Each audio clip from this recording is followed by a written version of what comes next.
How to lock your debit card on Bank of America app. Let's get started. Ensure you have the Bank of America mobile app installed on a device. Open the app and log in using your credentials. Once logged in, navigate to the account section where your debit card is linked. You might see an overview of your accounts or a list of cards associated with your account. Tap on the debit card you wish to lock. This will take you to the card details page. Look for an option that says Manage Card Settings or Card Controls. In this section, you should find the Lock Card or Lock Unlock Card option.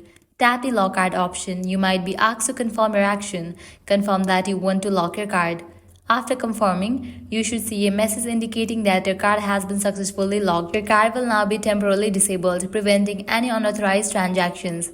By following these steps, you can easily lock your Bank of America debit card using the mobile app.